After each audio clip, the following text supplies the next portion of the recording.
Necesito la soledad para conversar con la naturaleza. Gracias a la historia del arte se ha ido demostrando cómo Friedrich es uno de los pintores más relevantes del siglo XIX y en concreto de la tendencia romántica. De hecho, siempre se hace referencia a Delacroix, el pintor francés, como el origen del romanticismo pictórico y también a Turner como un poco el que lleva a su máxima expresión esta estética romántica. Sin embargo, yo creo que es Friedrich, el pintor alemán, el que llegó al corazón, a lo que es la esencia pura, a la parte más esencial y más existencial de lo que es el romanticismo. El romanticismo surge principalmente por contraposición al neoclasicismo, a pesar de que el neoclasicismo era en esencia misma un estilo contemporáneo, o sea, coetáneo al romanticismo mismo. Admiro mucho todo ese movimiento neoclásico por copiar el modelo de Grecia y Roma, pero ciertamente es que no es todo copiar los cánones y los modelos ya establecidos, sino que es mucho más importante seguir muchas veces la conciencia de uno mismo y las necesidades de gritar y de expresar a través de tu dibujo. Pero son dos visiones completamente diferentes a esta contraposición al barroco. Mientras que el neoclasicismo se centraba sobre todo en copiar el estilo clásico y modélico del modelo grecorromano, el romanticismo se centró más en el sentimiento del artista, de la emoción. Por eso los románticos eran algunas veces marginados por los artistas neoclásicos que tenían la hegemonía de las academias. Las academias fue un fenómeno que surgió precisamente en esta época, en el neoclasicismo-romanticismo, y eran escuelas en las que se empezó a normalizar las enseñanzas de arte y dibujo, música, y que hacían unas exposiciones anuales de cuadros, se llamaban exposiciones artísticas de los artistas intelectuales, me parece, era un nombre bastante complicado. Y bueno, el problema es que tenían un riguroso sistema de selección para estas exposiciones y normalmente los artistas neoclásicos eran los que tenían las mayores papeletas para exponer allí, ya que los románticos muchas veces eran despreciados por su preferencia por los sentimientos.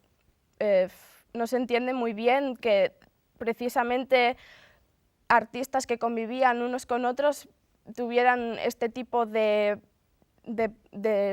luchas internas, pero la verdad es que era así.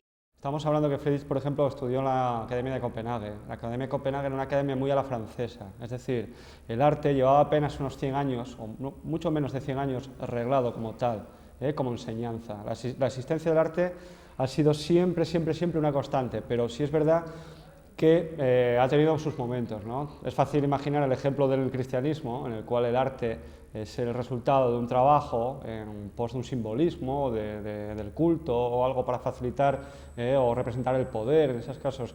Pero la época de Friedrich era una época en la que ya estaban presentes muchas corrientes, en las que ya estaban, por ejemplo, regladas las enseñanzas, había unas asignaturas determinadas, había unas influencias, unas escuelas a la francesa. Tenemos también que tener en cuenta que a partir de Friedrich, no a partir de Friedrich, sino en la época de Friedrich, el arte ya no es una corriente, no es un románico, luego un gótico, por poner un ejemplo muy banal, sino que empiezan a contestar, ¿no? Y tener en cuenta que Friedrich es un ejemplo de romanticismo y tener en cuenta que la belleza en esta época ya no es algo que ya venga dado, ya no es una belleza universal, sino es una belleza subjetiva, parte de un juicio, ¿no? Como decía Kant. O sea, tenemos también que tener en cuenta que a partir de Friedrich, no a partir de Friedrich.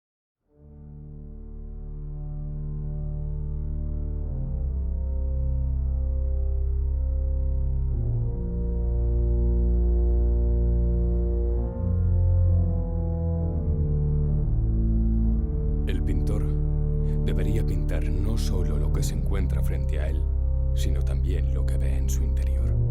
Si no logra ver nada, debería dejar de pintar lo que se encuentra frente a él.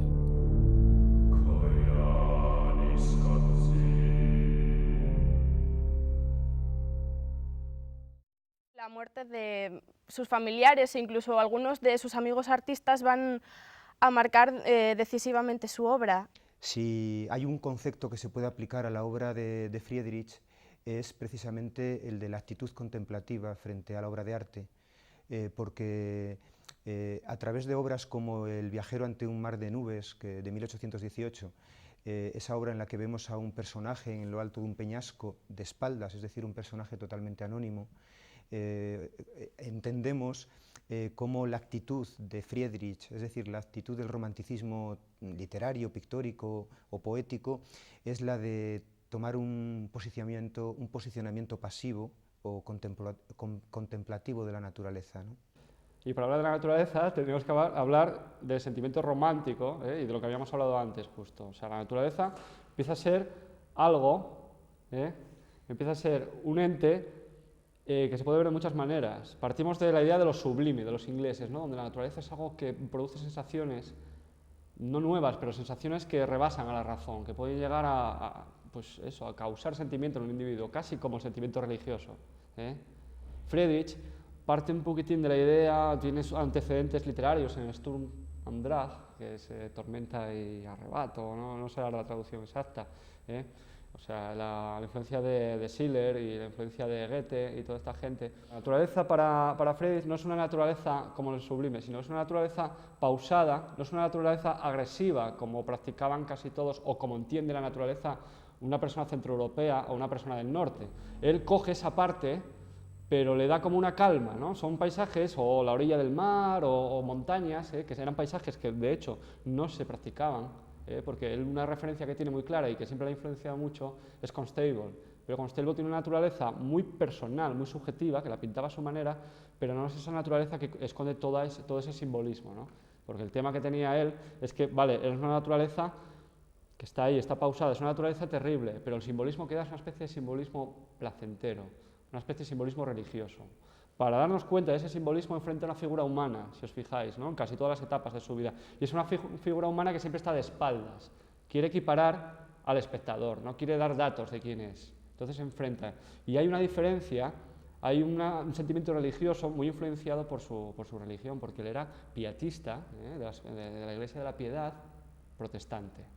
Habría que detenerse, por ejemplo, en ese concepto, ¿no? Que es el concepto existencialista, que aunque es un concepto más próximo al siglo XX y a toda la filosofía y al expresionismo pictórico de principios del siglo XX, yo creo que ya están presentes en la obra de Friedrich. Friedrich es un poco el puente o la bisagra entre toda la tradición pictórica europea, especialmente la tradición alemana, a través del Renacimiento y del Barroco, Alberto Durero, por ejemplo, y él conecta toda esa tradición pictórica con el arte del siglo XX, porque si hay algo que caracteriza a la pintura alemana del siglo XX es la fuerza expresiva y existencial que tiene. Todos los grandes artistas del XX beben un poco de esta fuente, que es la obra pictórica de Friedrich. Es altamente melancólica y habla de lo sublime de la existencia. Si bien nunca se había tratado el tema de la muerte y el sentimiento de soledad y de melancolía hasta el punto filosófico, Friedrich lo consigue de una forma muy ejemplar. Quizá esto se deba principalmente por su tono religioso en la mayoría de sus obras. Y para eso hay que ver también la política, porque Alemania todavía no existe como tal, no llega hasta 1870, pero ya estaban empezando a oponerse. ¿Y quién era quien provocó la oposición? Napoleón. Y él ha vivido, ha nacido en 1774 y ha vivido toda esa fase dentro de su juventud. Aparte del concepto sublime, que es fundamental y vertebra toda la obra pictórica de Friedrich, creo que el sumum de su visión existencial y romántica es la muerte. De hecho, la última etapa de Friedrich, sobre todo a partir de 1835, cuando él sufre una grave enfermedad, un infarto, quedó medio paralizado y a duras penas podía continuar pintando. Él va a mostrar un interés especial por la temática que tiene que ver con el mundo de la muerte, con el mundo de las vanitas, algo bastante tradicional también y bastante barroco.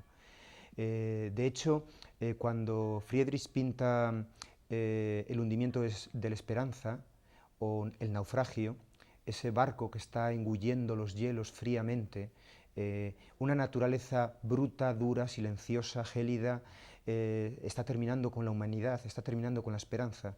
Si se acaba la esperanza ya no queda nada, ¿no?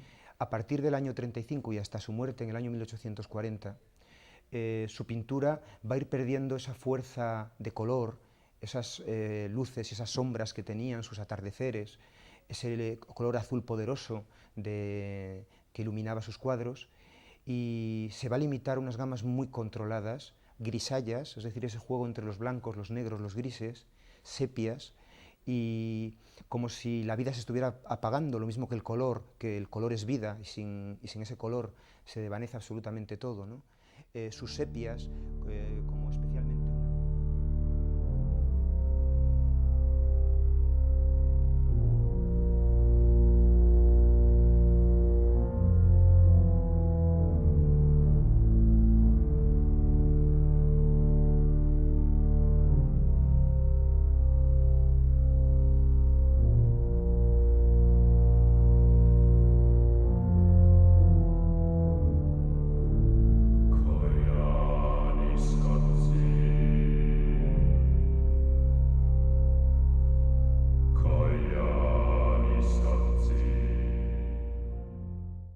una obra como, por ejemplo, la Abadía en el Robledal, que es una obra de 1808, muy temprana en la trayectoria vital de Friedrich. Mi preferida, por ejemplo, es el naufragio de la Esperanza. Unos grandes icebergs y tal, y un barco que apenas sale, no tiene como todo, ¿no? No tiene una presencia principal en la composición, sino que está ahí. Es lo que ocurre cuando pone el caminante. Él pone las figuras justo en el medio del centro, o sea, justo en el punto de fuga, donde va a fugar. Mi cuadro preferido es El monje frente al mar. Es un cuadro de entre los más famosos de Friedrich, probablemente el menos conocido y comentado. Es muy simple, el cuadro está en formato horizontal, en el que aparece el cielo y el mar y una pequeña figura que casi se insinúa a un lado del cuadro. Para terminar, creo que hay un artista coetáneo de Friedrich, amigo de Friedrich, que como él vivió prácticamente toda su vida en la ciudad alemana de Dresde, que es donde murió Friedrich, y que le dedicó algunos retratos. Hay uno en concreto en el Museo de Hamburgo, que retrata a Friedrich en su estudio, ensimismado, ensimismado, concentrado absolutamente en su pintura. Este artista, que se llama Kerstin, creo que capta perfectamente la esencia de la pintura de Friedrich, retratando a Friedrich en ese espacio tan inhóspito, tan solitario, tan frío, tan distante, donde todo lo que hemos ido comentando de lo que representa la pintura de Friedrich, es decir, lo sublime, la soledad, el abandono y sobre todo la muerte, yo creo que ya están recogidos ahí, ¿no? Esa pulcritud de la pintura que tiene Friedrich. Y todo ello me sirve para concluir de que realmente Friedrich es un pintor moderno, es tremendamente moderno y tremendamente actual, porque toca todos los elementos básicos de la pintura contemporánea. Hay una corriente paisajística muy clara en los años 20, los años 30, con todo el desarrollo de la técnica fotográfica y demás. Pero a mí no se me ocurre un ejemplo más directo que una artista joven madrileña que se llama Carmela García, que suele enfrentar la figura femenina, porque es una fotógrafa que trabaja sobre todo el discurso del género, la figura femenina, a los grandes paisajes, de espaldas, a caballo, o sea, es Friedrich total. Tenía por aquí una frase del propio Friedrich que habla del tema de la soledad.